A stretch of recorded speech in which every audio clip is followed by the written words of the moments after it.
Say, kids, what time is it? It's kind of like watching TV, but, in your car. Springfield's Pure Classic Rock, 104.7 The K. Mike, the intern, in the studio once again with Jay Stevens. It's Thursday and time for another edition of Dark Side of the Stream. Your initial commentary, you look like you were like a Sasquatch podcast. Really? Like you had breaking info that you had found Breaking. the Squatch. Yeah, you Actually, did. That hat, that orange hat, and your beard, you look like you're down with the Squatch, bro. Well, thanks. It's red, a really I'm not bright sure red. it's a compliment, but thanks. I appreciate it. Tried to match today. Iron Maiden shirt's good though. I appreciate it.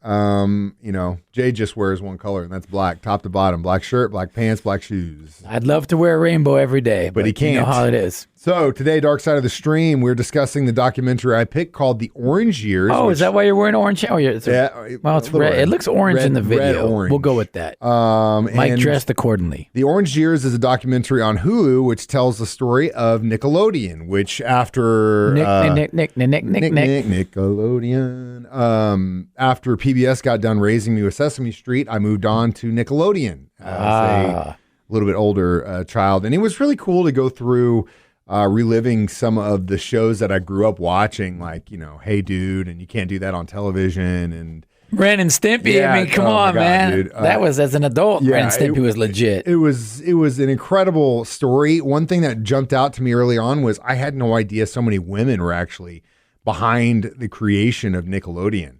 I'm actually like a doctor, and it started with that. What'd you think about that cable service where, I guess it was late 70s, you push the had buttons? box and you I'd could never interact. seen that either. Yeah, Like they had like a star search. I mean, this was like early proto. Like you look at American Idol now, and everyone's texting in their favorite right. to This vote. was how it was back then. Like you could vote. Late 70s too. This crazy. wasn't like in the 80s or anything. This was the late 70s, and I guess it was Columbus, Ohio, or Cleveland, or something like that. Yeah, it was in Ohio. You get this box, and you could pick your channel, and then you could like interact. And there was one called Pinwheel on it, which was the early version of what Nickelodeon would become. And up next, Dark Side of the Stream, we're going to get Jay's memories of Nickelodeon. Ooh. If he can remember. Mine are foggy from yesterday. Dark Side of the Stream on 104.7 The Cave. 104.7 The Cave is Springfield's Pure Classic Rock. Mike, the intern, back in the studio once again with Jay Stevens. This is Dark Side of the Stream. And today we are discussing the documentary The Orange Years, which tells the heyday of Nickelodeon. Now, it's interesting because you definitely can see, at least from my perspective, being a child of the 80s, how much Nickelodeon had an impact on us and how much MTV had an impact on us. Early on, when you were a kid, Nickelodeon was what you watched. And then as you got older, it would move to MTV. And I think they kind of mirrored each other. But very similar. Up until this point, there wasn't a channel that was specifically devoted to children's programming. I thought it was great, too, that I didn't know that it went back so far in time. To 79? Incredible. But that they were catering to children, and they stuck to the script of catering to children, like turning down money deals and stuff, because no, they weren't going to do that. They weren't going to poison kids' brains with advertising. They were going to stick to kids' programming. And the weirder the better, and everybody was cool with that. On your point, there was early on in the documentary, a woman who was part of the launch of it said, kids can smell a phony a mile away. Yeah. So they had to do things in their writing to kind of sell it to kids that this is a legitimate. There was always a great skit in Mr. Show about like a bunch of older people trying to pretend like they're teenagers and have like a teen talk show and how phony it is. Yeah. And that's how way it comes across. Even now as adults, we can see it. That's the way. I mean, that's the way SportsCenter comes across now. Yeah, it's nonsense. It's completely phony baloney, and that they're not the only ones. But yeah, at the time when people were actually legitimate, Nickelodeon was one hell of a monster, and it had so many different things in there. There was a lot of different things that came up, but while I was watching it, I started like kind of looking into some of the unknown facts. And I guess when they had Ghostbusters, like when you think of Nickelodeon, it's synonymous with the slime, right? Yeah. And in 84, Ghostbuster came out and Slimer was green and would slime them green. Hey, and so that's right. Wait a minute here. They actually sued Nickelodeon because of the green slime thing. But then the guy who was part of Nickelodeon said, the hell are you talking about? I've been doing this since 79. I guess you stole the idea from us. So countersuit. Lawsuit was dropped. What were your experiences with Nickelodeon? I remember really some of the shows. I think really was when it came into play because I didn't really have cable TV for a lot of my life or whatever. So it was like Ren and Stimpy. I think when my oldest daughter, when she was probably around 10 or so, was Ren and Stimpy. We'd watch that together because it was weird as hell. It probably screwed her brain up, but it was perfect for me. Yeah, it was great, hilarious stuff. And then the middle daughter, when she was about that age, was Dora the Explorer and Blue's Clues. She would go nuts at the TV. The map! There's the map! Or Swipers, he's hiding over there. Yeah. Incredible. Oh, God, it's so fun watching them grow up. And that's part of watching this documentary. I thought the Orange Years kind of reminded me of growing up. We'll get to more Dark Side of the Stream next on 104.7 The Cave. 104.7 The Cave. Mike the Intern in the studio with Jay Stevens. It is Dark Side of the Stream today, discussing the Orange Years, the story about Nickelodeon's heydays. Now, early on, the child actors on the early shows didn't end up rich. Early Nickelodeon was so low budget and non-union, they did not get residuals, which you don't hear about these kids anymore. The only ones you hear about, unfortunately, the ones that have problems with the law. No, or the good. But I was amazed that Keenan, who's on Saturday Night Live still, was doing the same thing basically when he was a kid on those sketch shows, and now he's doing the same thing Saturday Night Live. He made out good, right? I think out of all those guys. A few of them did. A few of them did. Some of them did not, but some of them definitely did.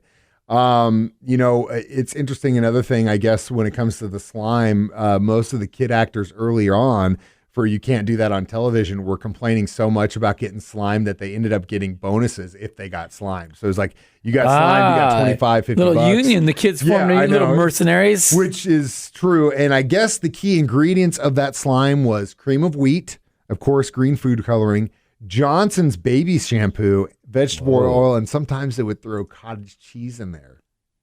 That's getting nasty now. I like your face. Oh, it's disgusting. That's disgusting. But yeah, it was really cool to kind of go through and relive some of these shows. Double Dare, which I loved. Legends of the Hidden Temple, which I always wanted to be a contestant on. I was like watching those kids be contestants. Like that one game, that Joker, I could do better than that. That one game was cutting edge too, where they'd put the kids in video games, like green screen it, and they were like in video games. Amazing. For the times. They were way ahead of their game, and Ren and Stimpy log. I mean, I still wish we could buy a log, dude. Yeah, don't whiz on the electric fence. Jay didn't learn that lesson. Space Madness. Oh yeah, Space Madness. Such good. Something came out of my butt. Okay, it starts out incredible. Of the stream. Jay Stevens doing his best Ren and Stimpy impressions on 104.7 The Cave. 104.7 The Cave, Mike the Intern, Jay Stevens back in the studio, Dark Side of the Stream. We are finishing up our conversation on the Orange Years, the documentary about Nickelodeon's heyday. I just came up with a brilliant idea, Mike. What is it? Well, with your Sasquatch-looking look that you have today, your Sasquatch hunter look, why don't we start a podcast, like, pretending to be serious, that we're like, legit Sasquatch dudes, but the whole thing is just full of it. Joke? The whole thing is a joke, but nobody knows it's a joke. I think it would get popular that people would think we were serious. Because we're in the area, right? I've heard stories about Ava. I've heard stories about Ava, this Sasquatch family that lives in Ava. We could start with that. Like, all right, we'll talk after this. Ultimately, my fear is that it gets so serious and people believe us.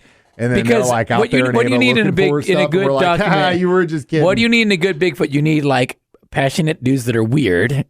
Me and you could easily play that. I'll just put my hair out crazy and they'll look like I've been sleeping with Sasquatch. Just to see that.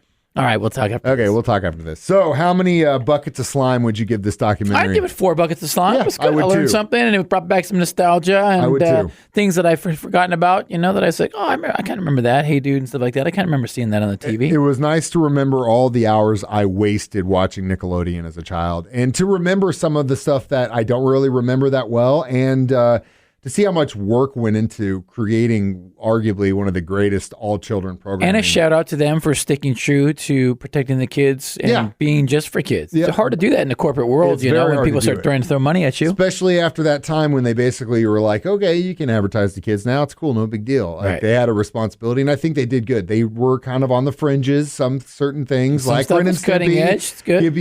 Ren and Stimpy was more for adults, if you ask me. Sometimes SpongeBob also had some very strange episodes that the dude wears underwear. Just this is for kids. But, ultimately they stayed the course for the most part. And without Nickelodeon, I probably wouldn't be, or at least have the same type of humor that I do. Definitely.